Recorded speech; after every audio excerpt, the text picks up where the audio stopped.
नमस्कार, मैं हूं सुधीर चौधरी और डीएनए के इस वीकेंड एडिशन में आपका बहुत बहुत स्वागत है। उत्तर प्रदेश को हिंदी भाषा का सबसे बड़ा गढ़ माना जाता है।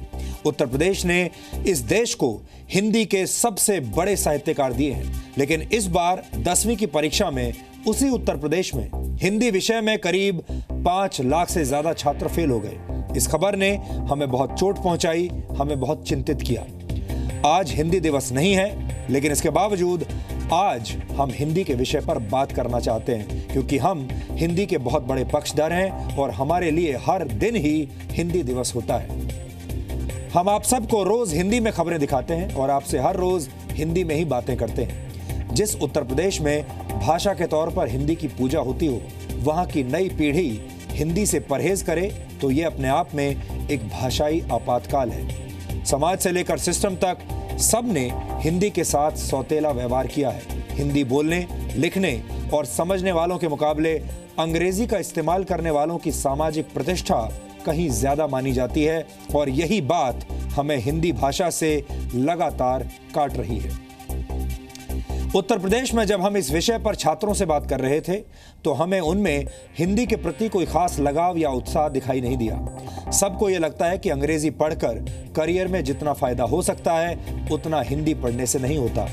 विरोधाभास ये है कि हमारे देश में हिंदी फिल्मों में काम करने वाले कलाकार अंग्रेजी में इंटरव्यू देते हैं और हर वक्त अंग्रेजी में ही बात करना पसंद करते हैं। इसी तरह हमारे नेता वोट तो हिंदी में मांगते हैं, लेकिन इंटरव्यू सिर्फ अंग्रेजी चैनलों को देना पसंद करते हैं और अंग्रेजी अखबारों के फ्रंट पेज पर छपने से सम्मानित महसूस करते हैं। दुनिया के कई देशों में वहां की मूल भाषाओं का अंग्रेजी के साथ मुकाबला हुआ है, लेकिन हमेशा अंग्रेजी की जीत नहीं होती और बहुत बार मातृभाषाएं जीत जाती हैं। चीन की भाषा इसका एक बड़ा उदाहरण है और हम इस पहलू पर आज आप सबके साथ बात करेंगे। हमारे देश में बुजुर्गों की मौजूदगी को ईश्वर का आशीर्वाद माना जाता है। माता पिता को भगवान का दर्जा दिया जाता है, लेकिन मातृ देवो भवा और पितृ देवो भवा की परंपराओं वाले भारत में बुजुर्गों पर अत्याचार करना और उनका सार्वजनिक अपमान करना अब आम बात हो गई है। आज हम आपको भारत में सार्वजनिक स्थलों पर होने वाले बुजुर्गों के अपमान का एक संवेदनशील डीएनए टेस्ट दिखाएंगे। ये विश्लेषण देखते हुए आप ये बात जरूर याद रखिएगा कि बुढ़ापा एक ऐसा सच है जो हर इंसान की जिंदगी में कभी ना कभी सामने जरूर आता है। आपकी जिंदगी में भी आएगा। जो भी व्यक्ति आज युवा है वो कभी ना कभी बूढ़ा जरूर होगा, इसलिए हमारी ये रिपोर्ट हर उम्र के लोगों के काम आ सकती है। और आज हम जापान के पुलिस वालों के वैचारिक अवकाश का एक डीएनए टेस्ट करेंगे। आपको जानकर हैरानी होगी कि जापान में अपराध दर इतनी कम हो गई है कि वहां की पुलिस के पास करने के लिए अब कोई काम नहीं बचा है।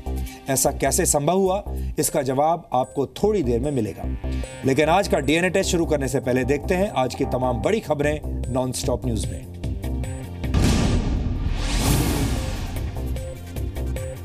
जम्मू कश्मीर की मुख्यमंत्री महबूबा मुफ्ती ने कहा है कि कश्मीर समस्या का हल सिर्फ बातचीत से निकल सकता है। उन्होंने कहा कि आज घाटी में जो हालात हैं, उसकी वजह ये है कि 1987 में लोकतंत्र का गला घोटा गया। आपका सईद सलाउद्दीन प्यूरी मोहम्मद यूसुफ शाह जो इसको पाकिस्तान से डायरेक्शन दे रहा है, क्या करना है क्या नहीं करना है।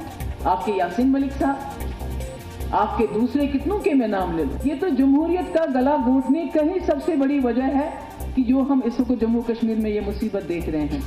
इस बीच बीजेपी अध्यक्ष अमित शाह ने कहा है कि जल्द ही कश्मीर के हालात काबू में होंगे, क्योंकि सेना ने वहां शुरुआत कर दी है।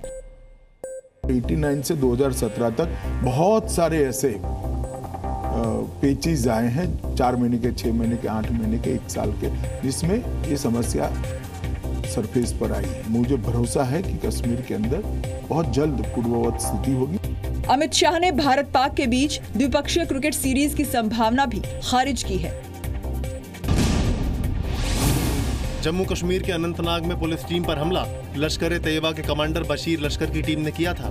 राज्य के डीजीपी एसपी वैद ने आतंकी बशीर पर 10 लाख के इनाम का ऐलान किया है। अनंतनाग हमले में शहीद हुए तस्वीर अहमद को श्रद्धांजलि देने के बाद डीजीपी ने कहा कि हमलावर जल्द पकड़े जाएंगे। इस बीच आज कश्मीर में हुर्रियत नेता मीरवाइज उमर फारूक को भी नजरबंद कर दिया गया। हुर्रियत ने आज बंद का ऐलान किया था। उधर सेना प्रमुख जनरल बिपिन रावत ने कहा है कि भारतीय सेना मानवाधिकारों की रक्षा मजबूती से करती है। आतंकी महिलाओं और बच्चों को ढाल बना रहे हैं, लेकिन सेना ऐसे हालात से निपटने में सक्षम है। They have been trained to handle such things. So when they find that there are children, there are ladies who are coming in the front, we deal with them. That harsh measures are never used.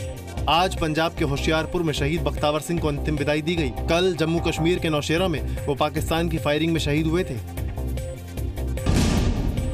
Darjeeling में गोरखा जनमुक्ति मोर्चा के बंद के छठे दिन हालात और बिगड़ गए। पुलिस और जीजेएम समर्थकों के बीच झड़प में 3 प्रदर्शनकारियों की मौत हो गई। प्रदर्शन के दौरान जीजेएम समर्थकों पर पुलिस पर फायरिंग का आरोप है। प्रदर्शन के दौरान इंडियन रिजर्व बटालियन के एक अधिकारी पर खुखरी से हमला किया गया, जिसमें वो बुरी तरह से घायल हो गए। पश्चिम बंगाल की सीएम ममता बनर्जी ने कहा है कि गोरखा जनमुक्ति मोर्चा के संबंध पूर्वोत्तर के उग्रवादी समूहों से हैं। उन्होंने बंद के पीछे साजिश का आरोप लगाया है। वहीं बीजेपी ने दार्जिलिंग के हालात के लिए ममता को दोषी ठहराया है।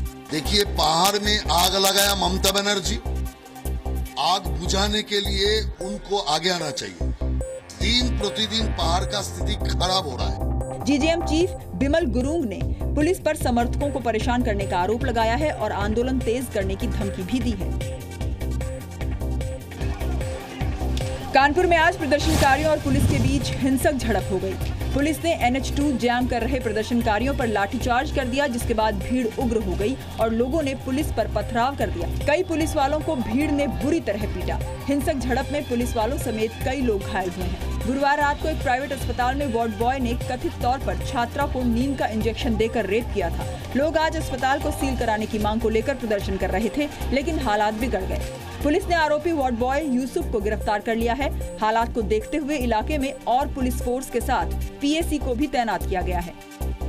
लोगों ने मेडिकल कराया, जो विधिक कार्रवाई थी वो पूरी हुई। Lawlessness is not to be tolerated. ये जिसने भी किया है, हम लोग उसके खिलाफ कड़ी से कड़ी कार्रवाई करेंगे। प्रधानमंत्री नरेंद्र मोदी ने आज कोच्चि मेट्रो का उद्घाटन किया।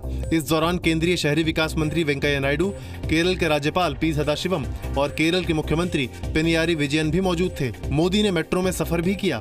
सफर के दौरान मेट्रो मैन ई श्रीधरन ने पीएम मोदी को परियोजना की जानकारी दी। पीएम मोदी ने कहा कि कोच्चि मेट्रो में मेक इन इंडिया का सपना झलकता है। The coaches reflect the Make in India vision. They have been built by Alstom of France at their factory near Chennai and have an Indian component. Kochi metro में करीब 1000 महिलाओं को और 23 ट्रांसजेंडर्स को नौकरी दी गई है। राष्ट्रपति प्रणब मुखर्जी ने भी बेंगलुरु मेट्रो की ग्रीन लाइन का उद्घाटन किया।